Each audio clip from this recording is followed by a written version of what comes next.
El título de hoy es Verdadero Evangelio. Verdadero Evangelio y verdadera devoción. Hemos leído Hechos, capítulo 2, versículos 41 al 47.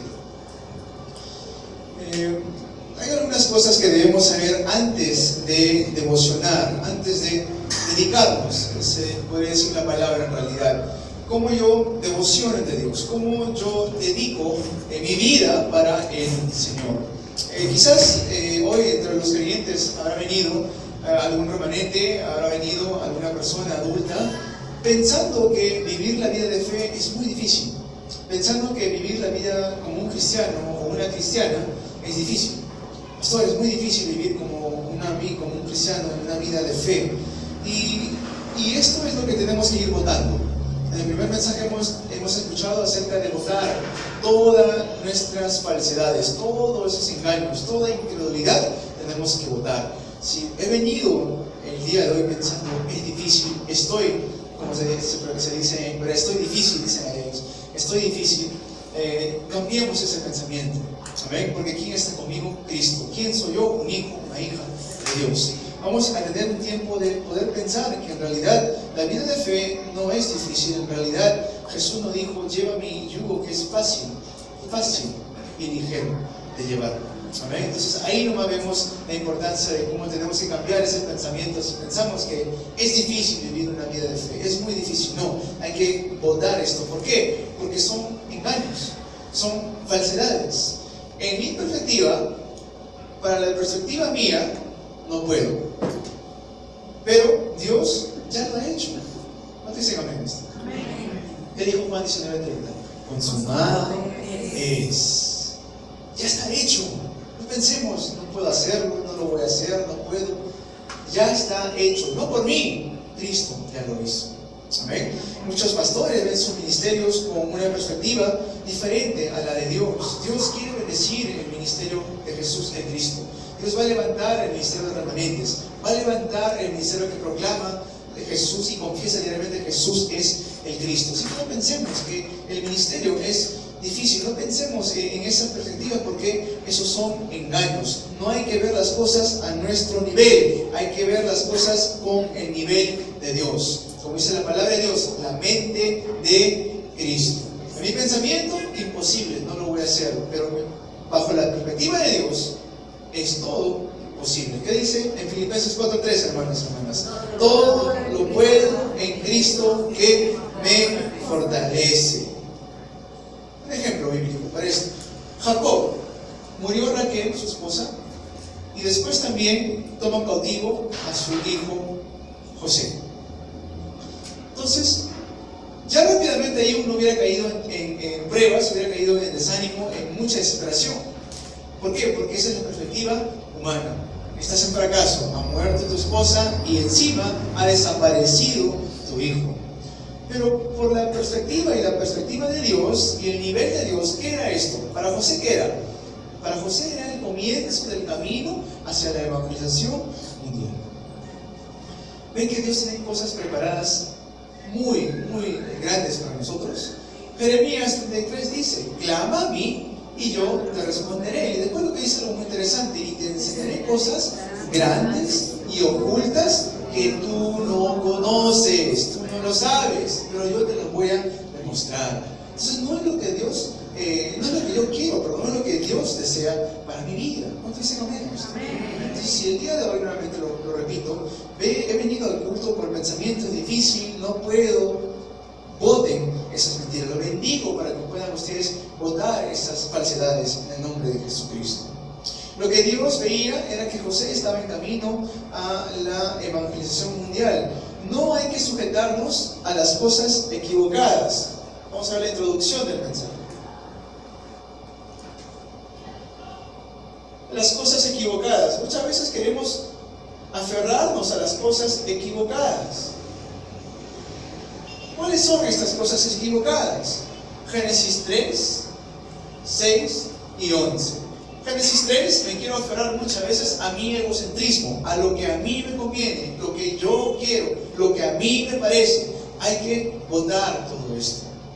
¿Qué más son las cosas equivocadas? Y no aferrarme a esto es el materialismo que se levanta en Génesis capítulo 6, en la época o la era de los Nefelim. Y después en capítulo 11 de Génesis sale la historia de la Torre de Babel, es decir, el hombre queriendo llegar a Dios, el humanismo. No hay que aferrarnos a estas cosas, porque estas cosas son las cosas equivocadas. Botar el egocentrismo, el materialismo y el humanismo. Botar todo esto de nuestras vidas, porque si yo me aferro a esto, es lo que me va a ir llevando al camino de soledad, al camino de ver las cosas grandes que Dios tiene preparado para mí.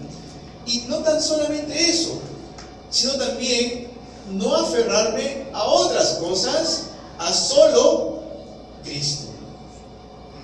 Porque muchas veces nos queremos aferrar a otras cosas. ¿Qué son otras cosas? Hechos 13, Hechos 16, Hechos 19. En Hechos 13 sale toda la cultura de adivinación, sale toda la cultura en Hechos 16 de chamanismo, de hacer todas cosas llamativas ante los ojos del hombre.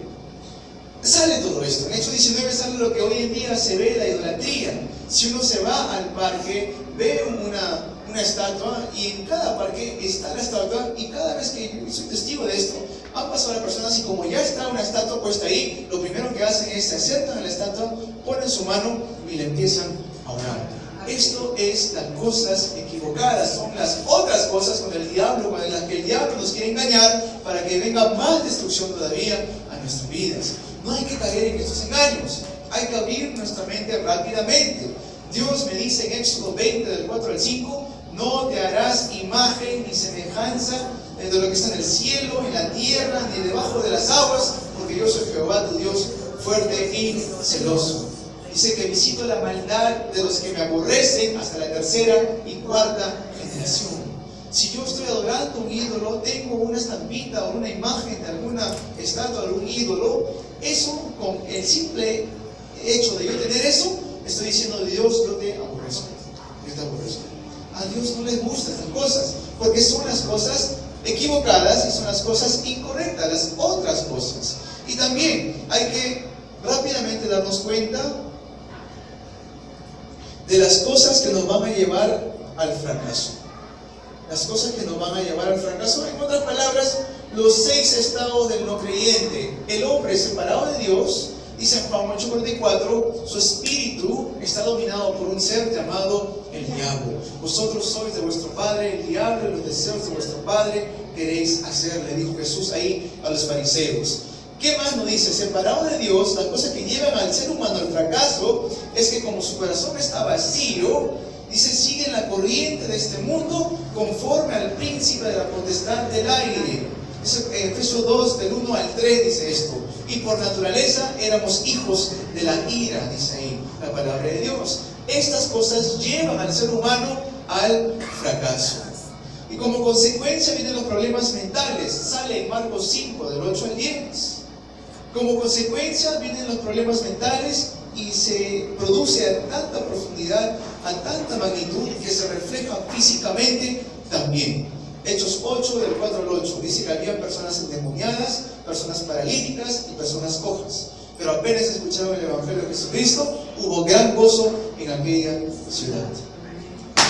¿Qué más va a llevar al fracaso a las personas? Va a llevar al fracaso la muerte, porque sin conocer a Cristo estamos no solamente muertos espirituales, sino también muertos físicamente. Vamos a llegar a esa muerte, todos nosotros. Hebreos 9:27. Y después de la muerte, ¿qué viene? El juicio. Eso es lo que lleva al ser humano constantemente a fracaso. Y lo triste de todo esto es que vamos a dar una herencia espiritual a nuestras futuras generaciones. Bueno fuera que esto quedara nada más conmigo, ¿no? Bueno fuera que ya yo no quiero creer en Dios, yo hago la creencia en Dios, yo hago mi religión, yo en mi casa oro, en mi casa leo la Biblia, ¿no? Hago mi propio Dios y bueno fuera que yo muera y queda todo, pero no es cierto. Es una herencia espiritual que transmitimos a nuestra siguiente generación, lo dice en Éxodo 20, del 4 al 5. De estas cosas tenemos que rápidamente escapar. Vamos a ver el desarrollo. Si pensamos que es difícil hacer la obra de Dios, es difícil vivir nuestra vida de fe, esta iglesia es difícil, esos son solo nuestros pensamientos. Dios me dice, mis caminos no son tus caminos, mis pensamientos no son tus pensamientos.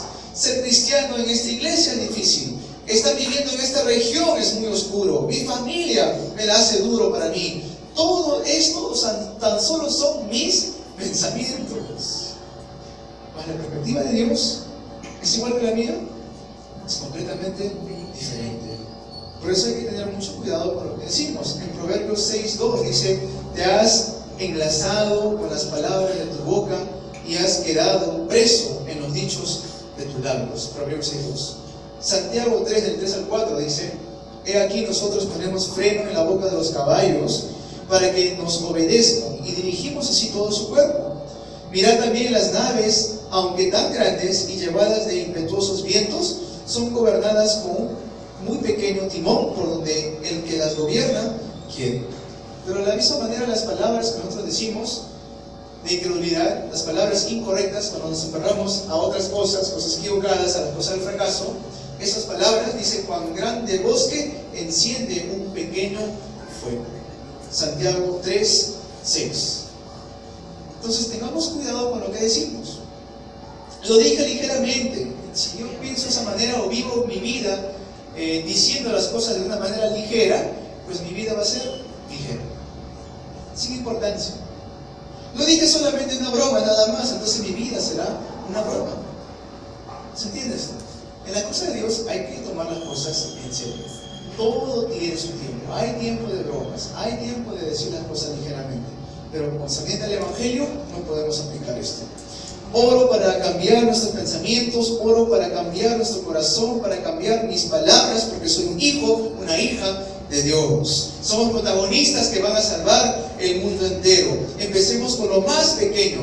No hay tiempo, no hay dinero. Esos son solamente excusas, son cosas falsas, las falsedades. Porque ¿quién hace la obra de nosotros? Cristo. Entonces tenemos que entender esto el día de hoy. Haremos de esta manera. Señor, con mi vida salva esta región. Con mis ofrendas levanta el centro de remanentes. Los que venimos a la iglesia sabemos que estamos aquí no solamente para escuchar la palabra de Dios, sino también para aplicarla en nuestras vidas. Entonces, si pienso yo, no tengo dinero, no tengo tiempo, no puedo hacerlo, estos son todos mentiras del diablo. Dios va a hacer tiempo para mí, para que yo pueda hacer el movimiento de remanentes en mi vida.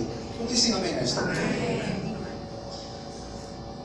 Muchas veces hablamos de los remanentes y se dice, amén, pastor, sí, gloria a Dios.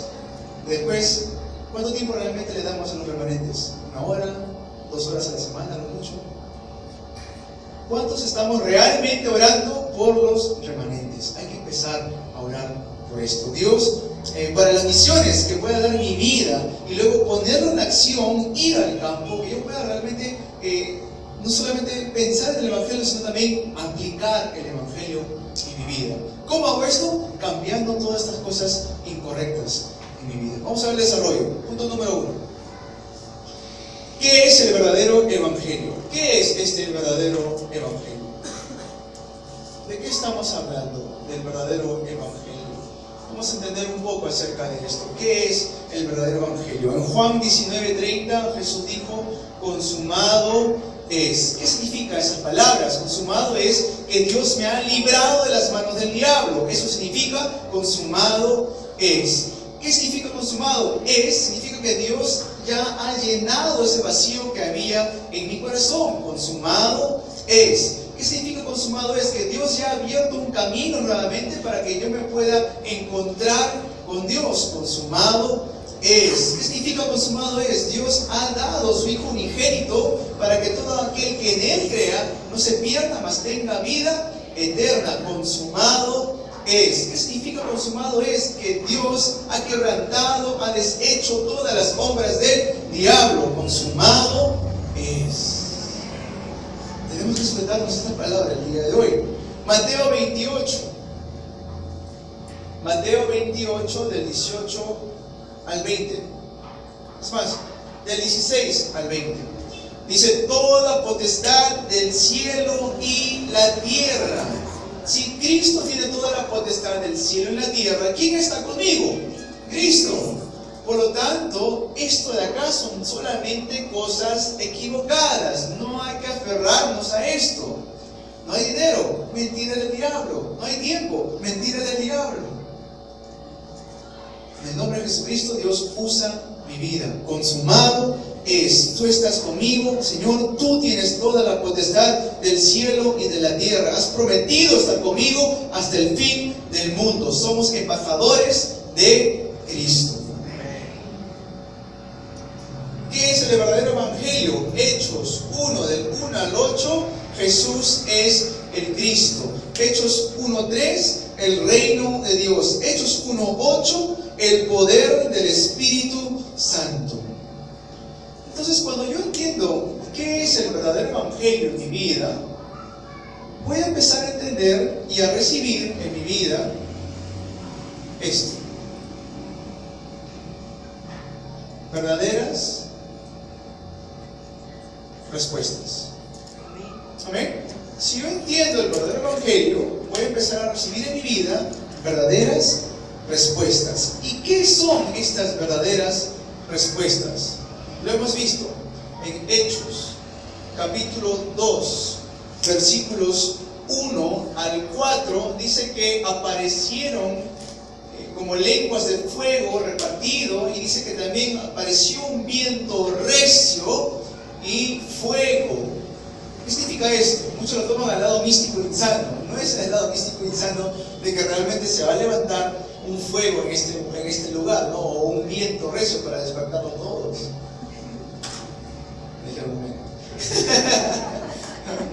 Se refiere a las obras de Dios que son imparables, con una fuerza humana. Amén. Se refiere a eso, que el ser humano no puede detener la obra de Dios. Eso es una verdadera respuesta de Dios. Hechos 2, del 9 al 11. Hechos 2, del 9 al 11. Dice ahí que Dios da los encuentros. Cada persona que estaba reunida ahí, alrededor de 15 naciones, ellos empezaron a entender las lenguas, los idiomas que estaban hablando los discípulos. Nosotros, si entendemos el verdadero evangelio, vamos a experimentar las obras imparables de Dios. Vamos a experimentar los encuentros con los discípulos preparados por Dios en el campo. Y como punto número 3, Hechos 2, del 14 al 21, es cuando se levanta ahí el discípulo a dar el mensaje, porque todos los que estaban ahí decían: estos están ebrios, estos están borrachos, están hablando en otros idiomas, están borrachos. Pero en realidad no es esto. Si tenemos algo difícil en nuestras vidas, hay que soltarnos de eso. Hay que soltarnos de las cosas equivocadas, soltarnos de las otras cosas, y también soltarnos de las cosas que nos van a llevar al fracaso. Hay que sujetarnos a lo verdadero, lo que se predicó aquí, el evangelio. Amén. El evangelio. Si entiendo el verdadero evangelio, voy a empezar a entender verdaderas respuestas en mi vida. Y cuando el hijo o la hija de Dios empieza a tener verdaderas respuestas en su vida, va a empezar a salir naturalmente esto: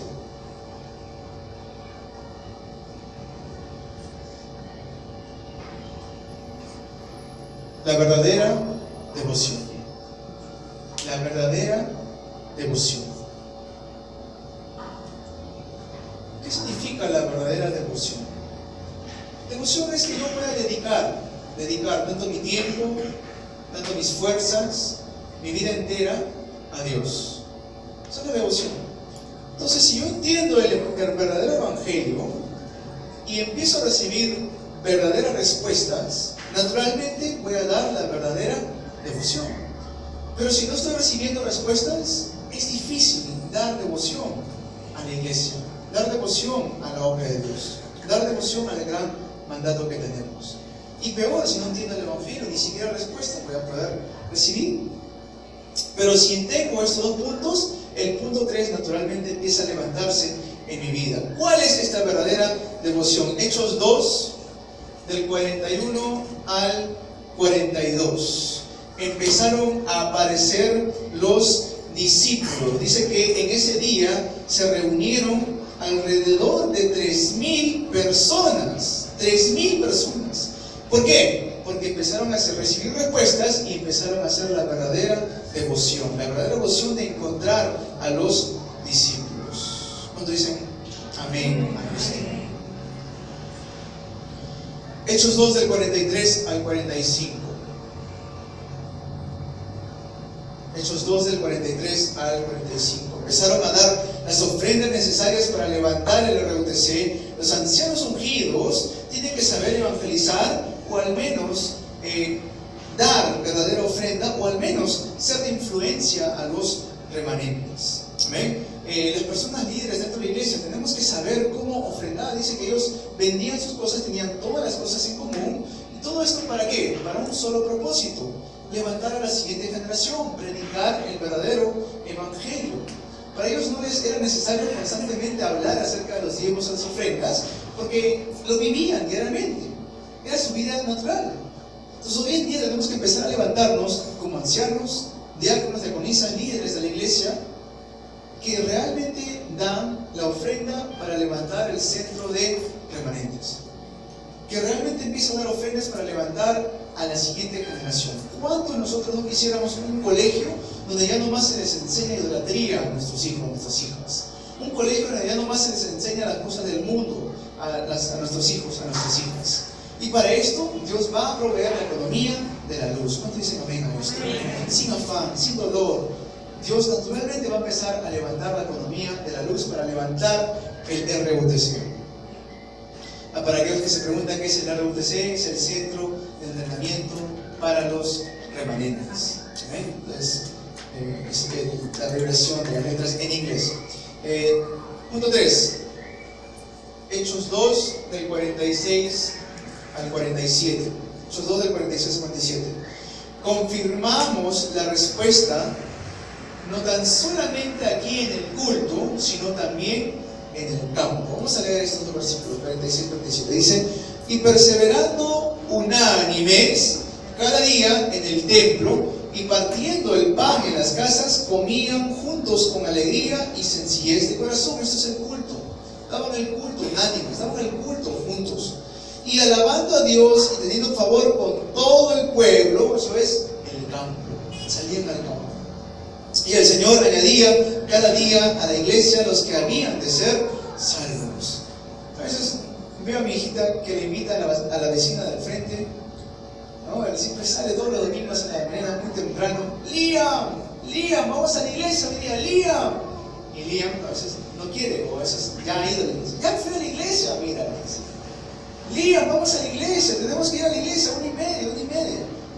Y hoy, por ejemplo, le dije, no, mira, yo ya fui a la iglesia. Mi hija entra un poco triste. ¿Qué pasa? Liam dice que ya fue a la iglesia. Y yo le digo, hija, los que llegan a la iglesia es porque Dios los trae. Tú has hecho un trabajo excelente en mi casa. Muy bien trabajado. Pero depende de Dios si Liam va a venir o no a la iglesia.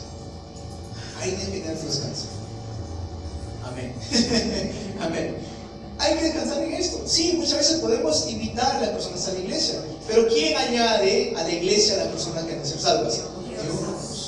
Dios. Nuestro trabajo, ¿cuál es? Ir y hacer discípulos a todas las naciones. Entonces, lo que estamos aquí es porque Dios nos ha llamado, nos ha traído en su gracia.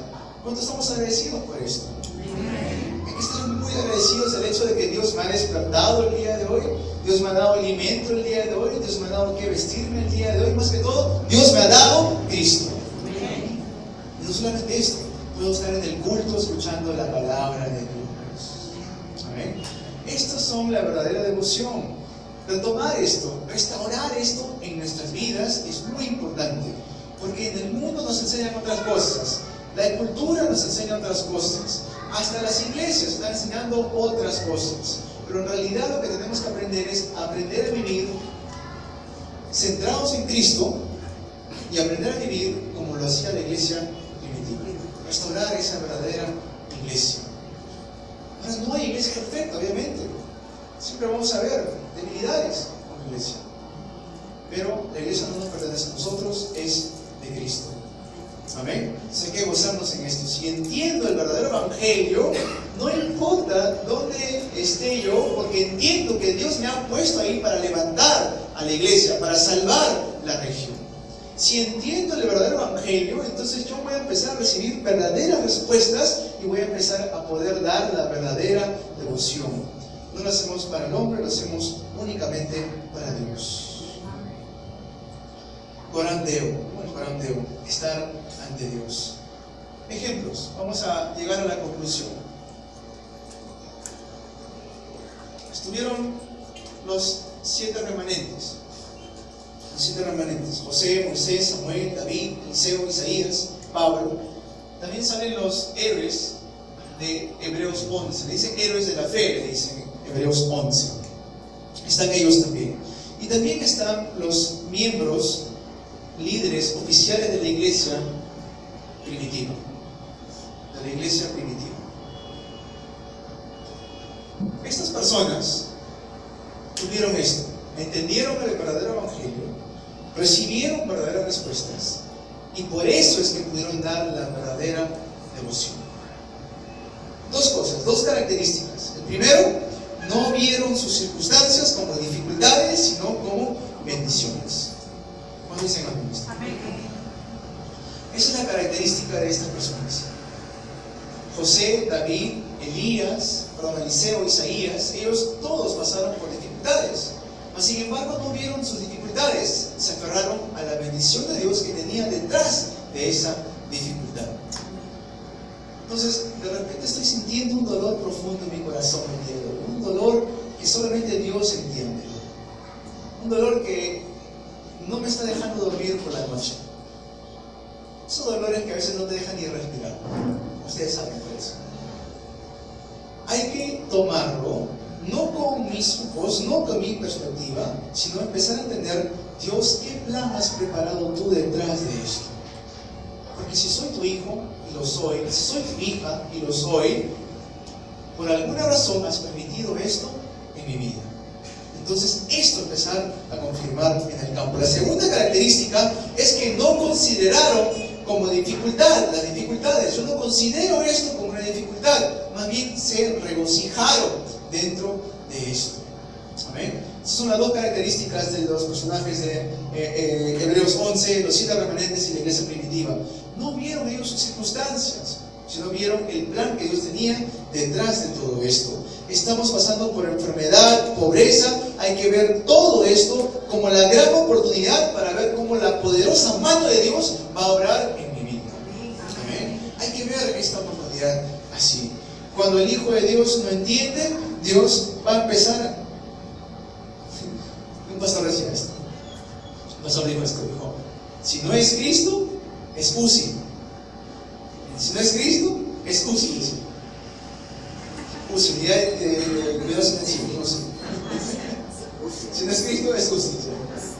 ¿Por qué? Lo decía de broma, obviamente. No tomen muy a pecho esto. El Hijo de Dios, porque Dios te ama, porque Dios está constantemente viéndote. Cuando nos volvemos cabezones y no queremos entender el plan de Dios y queremos hacer lo que yo quiero, fue como Jonás. Dios tenía un plan para él, pero Jonás no quiso hacerlo. Anda a Nínive a predicar, decía Dios. Jonás, no voy a hacer eso. Pero porque Dios es Dios y porque Jonás era un hijo de Dios, ¿qué hizo Dios? Mandó un pez grande a llevarlo a la fuerza a Nínive. Entonces no esperemos a que Dios mande el pez grande.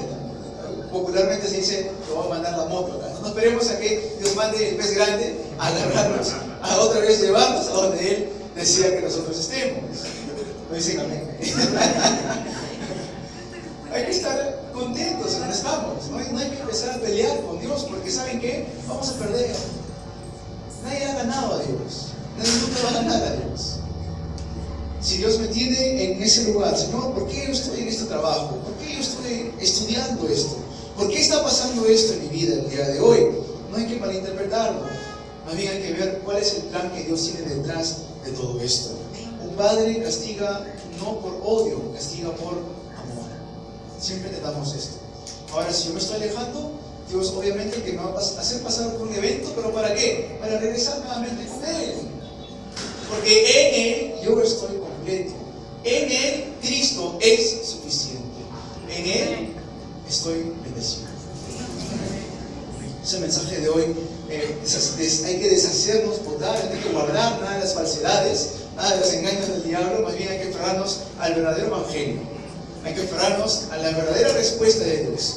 Hay que aferrarnos a la verdadera devoción que nosotros tenemos que dar para salvar el mundo. Vamos a orar. Dios Padre, Dios bueno, te agradecemos por este mensaje tan hermoso que nos das el día de hoy. Te agradecemos por darnos la bendición de darte el culto el día de hoy, Señor. Que podamos entender este evangelio, que podamos gozar de las verdaderas respuestas, que podamos dar nuestras vidas como la verdadera devoción ante ti, Padre mío, y que nos uses hasta el final de nuestra vida, Señor mío. En el nombre de Jesucristo oramos. Amén.